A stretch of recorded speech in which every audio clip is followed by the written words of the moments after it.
Hello there, you sexy lot. I hadn't noticed you. Har har. Anyway, I was just sitting here playing a hearty game of lick the sausage with myself. However, no matter how hard I try, my tongue just will not reach the darn thing, so I believe I shall try something else for now, like jerking off. Jerking off to some hot sexy jizz on the biscuit porno. That reminds me of a story. Would you like to hear the story? That was a pause. When I pause, you state your reply, okay?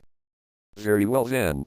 Our story begins in the summer of 2002, when I had only just discovered my love for uncooked cereal. With a pocket full of quarters and my shoelaces tied, I headed on down to the arcade. Upon arrival, I went straight to. Can you guess what I'm about to say?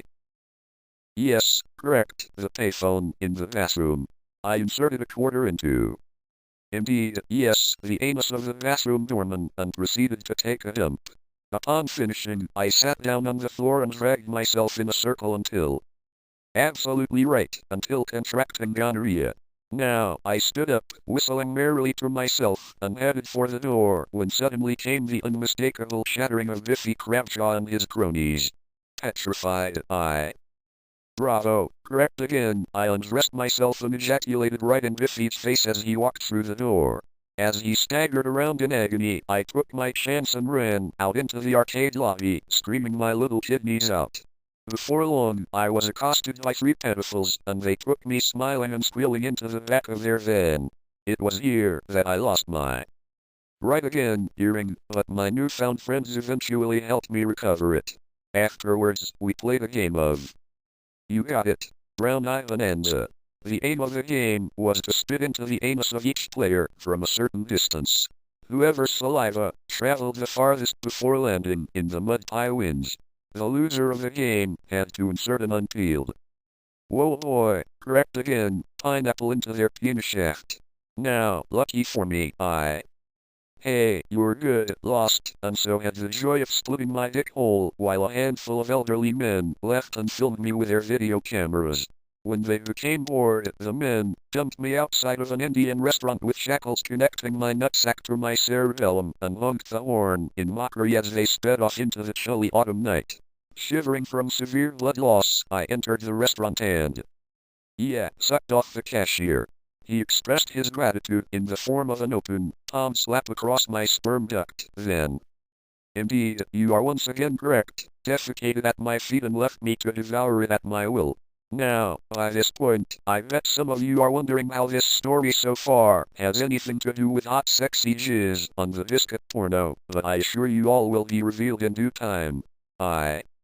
Right again, gave my webbed toes a quick tongue bath, and, much to the anger of my oversized colon, ordered.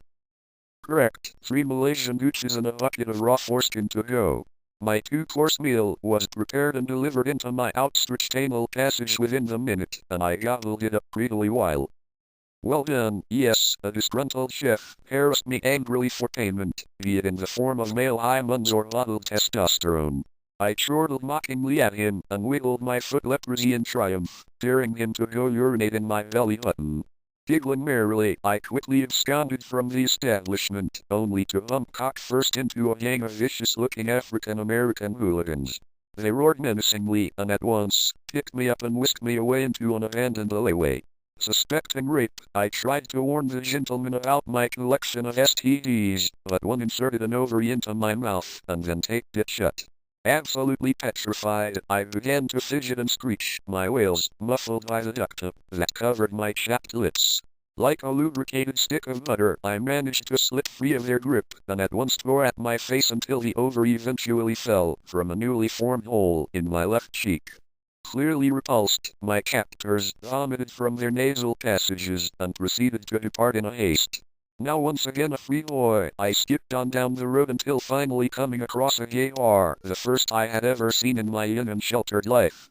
Too excited for verbal description, I sauntered into the beautiful establishment and perched myself on the nearest glow stick. A few homosexuals soon spotted me, and I was getting my dick massaged by several pairs of groping, manicured hands before I knew it, all eager for me to blow a fat dollop of piping hot juicy semen into their awaiting faces. Eventually, one male received it in his thyroid gland, and we all snickered cheekily. The majority of men then dispersed, though two remained to escort me into a back room. Now, in this back room the reason behind this very long and airy story lay. 5 men stood huddled round a cream cracker, picks in hands, awaiting their go signal, while dozens of viewers scurried about them, placing bets and sneaking. In a quick-ass grab, I approached cautiously and stood watching from a distance. Subsequent to a loud yelp from a nearby rape victim, 4 of the men prematurely ejaculated and were immediately disqualified. The remaining man, my now ex-husband Abraham Lincoln, automatically made the winner. Needless to say, we fell deeply in love at the time and married a week later, thus concluding this particular tale. I thank you all for listening, and I bid you a pleasant evening. What's that? Oh. Alright then, just once. Oh dear testicles, I just came on my good leather. Well, thanks a lot, Mr. Persuasive. Now I must take this to the dry cleaners. Anyway, it was fun, so I can't wait for next time. Bye bye from me, Elton John, you sexy hunch. Kiss kiss.